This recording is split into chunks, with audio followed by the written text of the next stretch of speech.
Hey guys, it's Paige. Welcome back for another video, and today we are going to be looking at some 2022 YA book trends. So let's get started. Uppercase just put out a post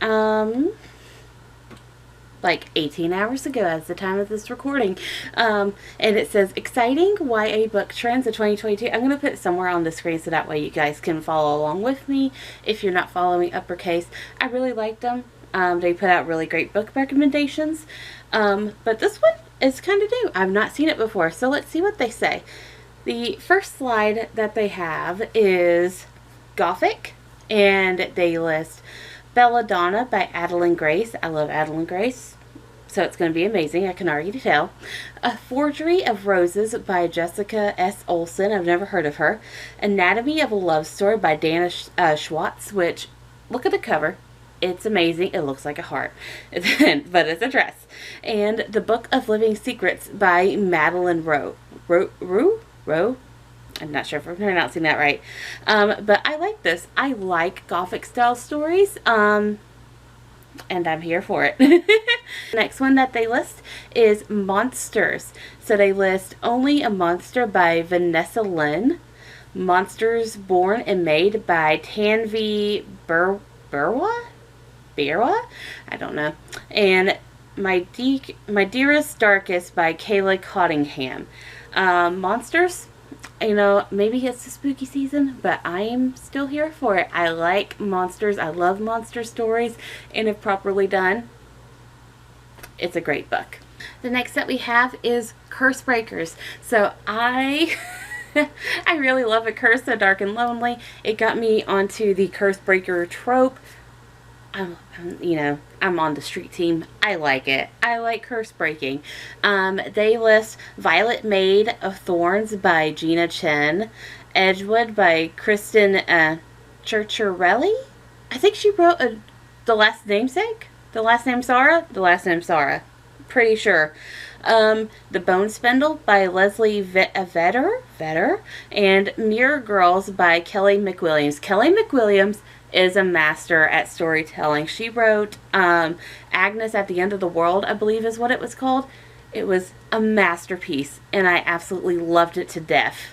So, you know, this lineup, I'm loving. We also have what they've listed as LGBTQ plus fantasy and sci-fi. Now, for me personally, I don't think that this should be a trend. Not for the wrong reasons.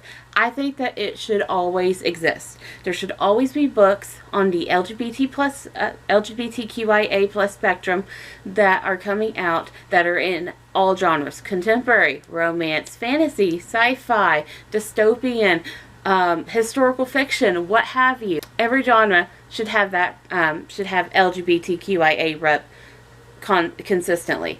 Like, this shouldn't be like, oh look, we're finally getting an LGBTQIA plus book. No. This should be a thing that happens, not something that we should. I mean, I'm happy for it. I'm very happy for it. But this just shouldn't be something that happens once in a blue moon. You know what I mean? Like, it should always exist. But the books that they cite are So This Is Ever After by F.T. Lunkins. I keep seeing this book. It looks amazing. Sophie and the Bone Song by Adrienne Tooley. Love her. And The Temperature of Me and You by Brian Zepka. That cover looks good.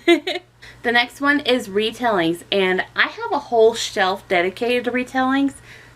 So, again, I think this should just always keep coming, but yes, it is a trend.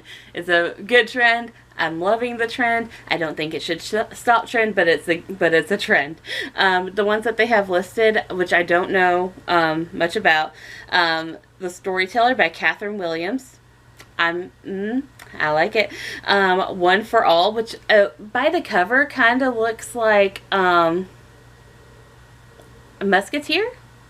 I don't know what I'm thinking. But yeah, like yeah. It looks like something that I should know. It's on the tip of my tongue, but I don't know it. I want to say Musketeer, but I'm pretty sure that's not what they're called. But yeah, that by Lily Lanoff. Especially Ernest by Molly Horan. That looks good. Greater Nothing by Joy McCauley, Tess Sharp, Jessica Sparkswood, and Carolyn Tongue Richmond. I don't know what those are about. Actually, that Greater Nothing might be, you know, I canceled it. I don't know. Kind of reminds me of Great Expectations, I want to say, but kind of not. I don't know. I don't know anything about them. Am I going to look and see what they're about? I should. If I was a good person and a good booktuber, I would. But I don't like to spoil myself for blurbs, and I hope that I get these to read and just go in head first and try to figure out what retellings they are by context clues, because I like to hurt myself like that. The next slide that they show is survival. So we have Gone Dark by Amanda Pantic. The Wilderness of Stars by Shay Earnshaw. Ooh, that's gonna be good. Shay is a good author. Survive the Dome by Kosako Jackson. I'm not sure how you pronounce that. I'm really sorry. I don't know how to pronounce crap. I'm sorry. I am just truly sorry. All That's Left in the World by Eric J. Brown. Look, survival is one step closer to dystopian, and we are just one step closer to more dystopian books and that great dystopian ride that we had at the beginning of the great YA genre remix. So I'm loving it. The next slide that is on here is private/boarding schools. I'm not that much of a fan. Oh my god, I was when I was little. I had Gossip Girl. I had like all of those books. Anything that had to deal with private school, I had, because I wanted to be in private school. Now that I'm older, do I still want to do private school? Hell no. No. But I always dreamed of going away to school because I was that big of a nerd. So let me live my fantasies in a safe manner.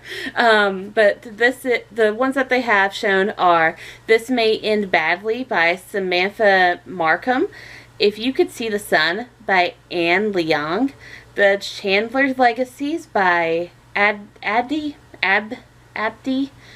I am so sorry. I can't pronounce that last name. I'm so sorry. Zanmian? Nazmian, I think. I don't know. The Roomba Game by Danielle Clayton and Sonia Chara. Yeah, I can't pronounce. I'm sorry. I'm white. Just blame it on my whiteness. I'm really sorry. But so excited for these. I love boarding school books. Next trend that they have showing is Look, I can't even pronounce the regular words. See, it's not just last names. Speculative thriller. And they have Blood and Moonlight by Aaron Beatty. I've heard of him. Remember Me Gone by Stacey Stokes. Echo Sunset by Courtney Gold. And The Drowning Summer by Kristen Lynn Herman. Kristen Lynn Herman, she's a no-go. She did some stuff that I don't approve of. But the rest of them, they seem pretty good. I'm not a big thriller fan. I'm not a big speculative. I know there's a better way to pronounce that word. I'm not a big thriller fan, but if they come across my desk, I might read them. The next slide, and I think, yep, that's the one. That's the last one. It is Asian Mythology. And again, I'm going to say that I don't think that this should be a trend, not because I don't support it. I support it wholeheartedly, but I think that this shouldn't just be like a trend. This should be coming out all the time. As much as we get Percy Jackson books, we should get Asian mythology books. We should get Indian mythology books. We should get indigenous mythology books. We should get these all the time, and publishers should invest in them all the time. This shouldn't just be a one-time thing every 5 or so years. It should be an every year, every time thing. Now that that's out of the way, I'm really excited for these. We got Magic Steeped in Poison by Judy I. Lin. We got The Girl Who Fell Beneath the Sea by Axie? I want to call her Alexi, or him, her. I want to call them Alexi so bad, and I know that's so bad. Axio, I think that's how you pronounce it. I'm not entirely sure. Again, I'm white. I can't pronounce crap. But I actually love their work. I love their books. I will keep buying them.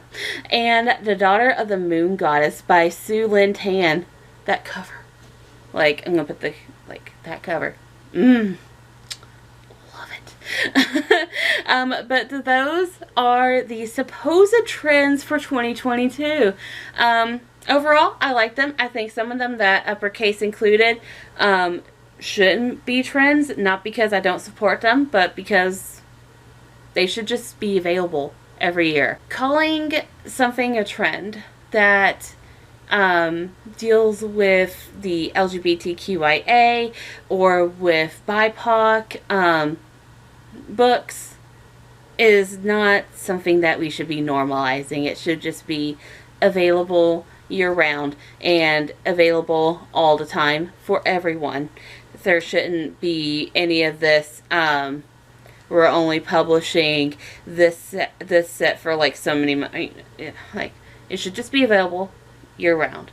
That's what I'm getting at. I don't think they meant this list for harm. I think it was just kind of a fun thing and things that they saw reoccurring in next year's pub list, but it does come across a little bit of the wrong way. You know, maybe not on them. Definitely the publishers. Publishers should be investing a lot more into diversity reads. Anyways, I'm going to get off of here. I want to know your thoughts. What do you think of these trends? Where are the snakes?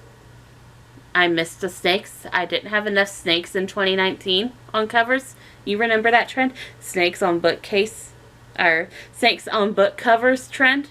I kind of want that back. I didn't get enough of that in 2019. I like snakes. I don't like them in my yard. I don't like them in my home, but I like them on my book covers. They look pretty cool. And sometimes if they're embossed, they feel really cool, and I like to like move my finger up and down them a lot. But yeah, what are trends that you want to see in the future, and what are you looking forward to most in 2022? So let me know down below. Thank you so much for watching. See you again. Bye.